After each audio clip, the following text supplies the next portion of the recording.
Hi, I'm Trick Babbitt, and this video I'm going to talk in the Hub and Spoke Disney about the change to the annual pass, but not in the way that people might normally talk about these things because I don't live in Florida. So the annual pass is long outpriced itself as far as somebody who visits once, twice a year. I think they've priced it out of the range of out of state folks that come to Disney World. But that brings up the question. Mickey Views is kind of where I heard about the changes to the annual pass with Braden.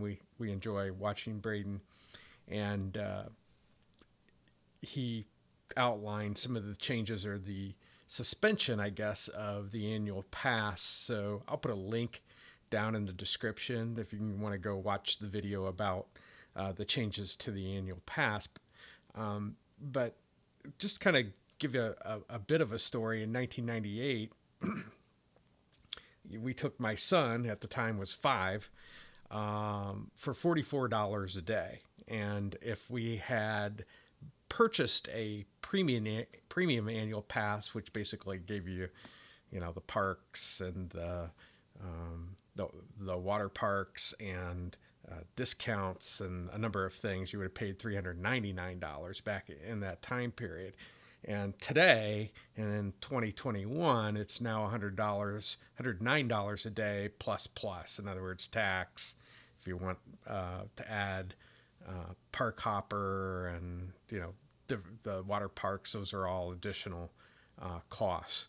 And the annual pass is now $1,299, and now they've suspended that. So I'm not sure what's going on with that. Not something that really was interested in because they've kind of priced it outside what I think would be reasonable.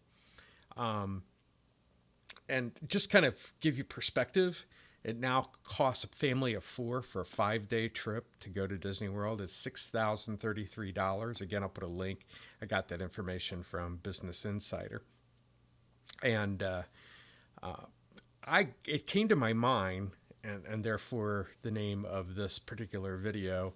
What about out of state Disney fans? In other words, most of these annual passes are associated with people who live in Florida, and that makes sense. If you live in Florida, it's obviously easier to get there. But it got me thinking about someone like myself. I'm not going to pay $1,299. Just I don't see the value associated with that. I'd really have to do the math in order to see if I'd benefit from that. Typically, I don't. Used to be when it was under 1,000, I had to think about a little bit more with discounts for rooms and discounts for merchandise and food and different things that they offered along with the annual pass. But at $12.99, really doesn't fit into a value for myself. But again, it got me thinking about, could we do an annual pass for people who are out of state that's reasonable? Not the $1,299 because I'm not going to visit that often, but for non-peak periods where especially empty nesters or people have some flexibility in their schedule, might fly to Orlando. Typically, flights are inexpensive, or maybe travel a lot, and you've got airline miles, things of that sort. But I don't know what the price would be. But thinking in terms of an annual pass for those people that may only typically, like my wife and I, would go once a year, sometimes twice a year we go. Last year we went twice. Um, and, for a price that might get us there a second time. And I'm sure there's a number of scenarios. So if you would take a couple minutes and maybe put what you think about this idea of an out-of-state annual pass,